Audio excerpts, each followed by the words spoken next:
Oh yeah, people, before I start the video, you gotta listen to me talk for a sec. Well, you do listen to me talk, but you gotta listen to me talk about, other things. Have a look there on screen. The zone, we've got Jake Paul, Julio Cesar Chavez Jr. We have the problem child versus, well, I mean, he really is a problem child. Julio Cesar Chavez Jr. It's a meeting of the problem child. It will be live on the zone. Link will be in the description. I'm also putting the link, right? You'll see it there on screen. There's a lot of Addy and G-Man content there. There's a little bit, I think there's a couple of episodes, a couple of clips of the look back that me and Addy did on Kell Brook Triple G. It's a good way to stay in touch, see what I'm at, kind of see what goes on. I don't really do that much of everyday stuff, but it's there nonetheless. It'll be pinned in the comment section. Hopefully you guys like it. Let me know. Until then, enjoy. Alright, Eddie Hearn was on Addy and Ariel during the week on Tuesday.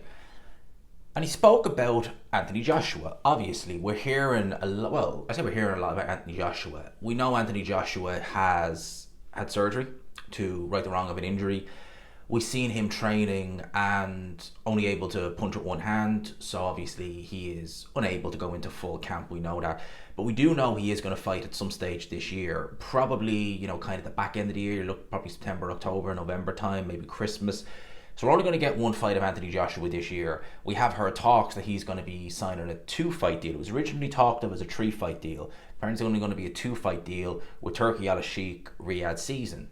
So you would imagine that these next 2 fights for AJ, as much as we would love to see him in the UK, and I for one would love to see him, I've been to an AJ weigh-in, but I've never been to an AJ fight live. I know it's probably better for me with what I do to do a watch along and stuff like that, but just to experience a live fight night would be nice. But it's likely they're going to be in Saudi Arabia. It's likely. You wouldn't know. Maybe Anthony Joshua has the 2 fights at first, maybe final fight. He does a kind of last dance in the O2, something like that. Maybe, I don't know, I'm only speculating with that one. But he talked about AJ and his career and stated that probably, he said probably 2026 will be his final year in boxing. Probably that leaves, it open to a bit of, maybe it won't, but most likely it will. Now, Anthony Joshua, before he even fought Daniel Dubois, I think it was long before he fought Dubois, spoke about the fact that likelihood would be 2026 would be the end. He would like to obviously retire before his birthday that year. Anthony Joshua was obviously born in October. A bit like myself, I think Anthony Joshua is a Libra. I think he'd be a bit like, well, I'm a Libra. I think Anthony Joshua was born just before the end of October, so I think, right, me and your boy are Libras there you go. But in reality, in fairness, in reality, we both are Libras. But he wants to be done by then. Now, could you get 2 fights in that time? You could probably get 3 fights in realistically, but yes, you could easily get 2 fights in. The problem is who do you get? So, with Anthony Joshua, they're talking about doing a comeback fight. Against whom, we don't know. Originally, we were hearing Dylan White. We know that's not going to be the case. He's going in there against Moses Atelma. And one would have to wonder, because I do, if the Anthony Joshua fight was ever a real possibility for Dylan White, would he have got more money facing Anthony Joshua than he would have got facing Moses Atelma? Again, I just asked the question. Maybe he sees Atelma as I certainly don't. I don't see either fight as a winnable fight. I think he gets battered by both of them, stopped by both of them, quite frankly. He might even get stopped earlier by Atelma because Atelma's a lot fresher and more willing to let his hands go. So, I think it's bad for Dylan White either way. But it's not going to be him. We know that. We've heard talk of Jared Anderson. Be interesting. If Anderson blows hot and cold a lot. If he's blowing hot, very dangerous fight. Very, very dangerous fight. Again, we talked about Deontay Wilder going into the Joseph Parker fight. That Deontay Wilder was back, that he was looking good. We'd seen 2 minutes of him in 2 years against Robert Helenius. He's a very limited fighter in of itself, who we knew like the back of his hand. It was apparent in the Joseph Parker fight, it dawned on us how far gone Wilder is. And it's very far gone. Now, we didn't have anything to go on. We couldn't really gauge that because we weren't really seeing him. Anthony Joshua will have been out of the ring most likely over a year by the time his next fight comes around. And honestly, a beating like that against Daniel Dubois, knockout defeat like that, I can't have any faith.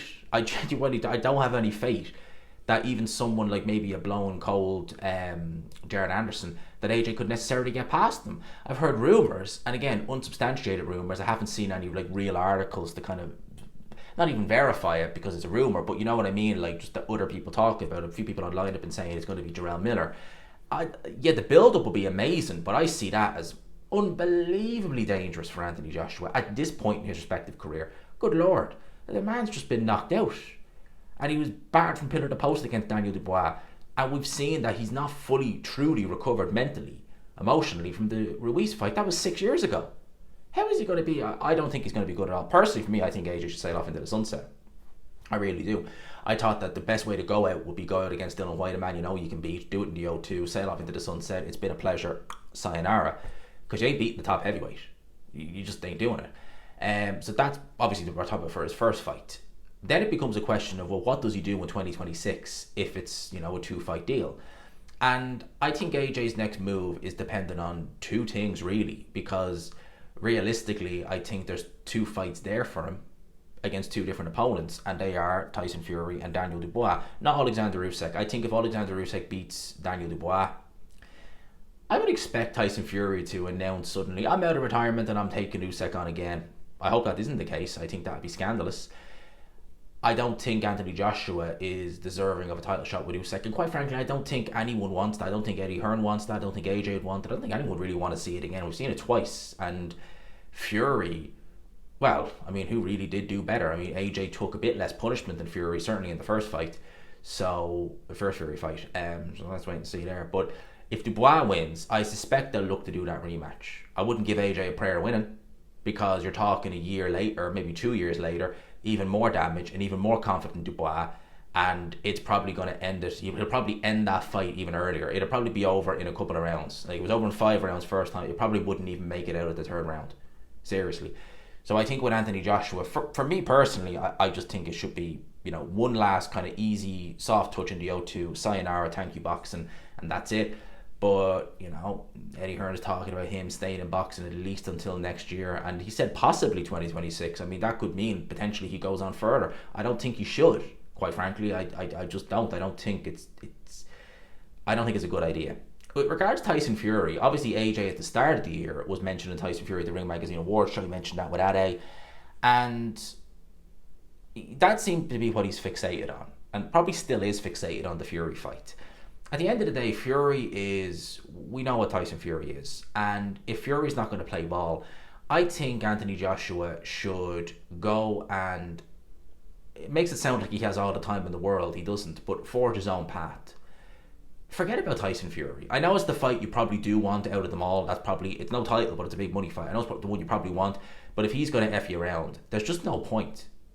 Just see what you can do if you are planning on sticking around, and just say kind of F you, I don't need you, you need me more than I need you. That's how I would look at it, because you're always going to be chasing that carrot that he's dangling, and he's the sort of guy, even though I think Fury right now beats AJ handily, we know what Fury is like, and he would rather jump the queue and get a trilogy fight with Usyk and then claim he was robbed again, womp Mr. Fury, then go and potentially, I think he'd be favoured against AJ, firm favourite, but you know what I mean. If I lose to him, then there's no real explaining it, even though there was no explaining the 2 Usyk defeats, but there you go.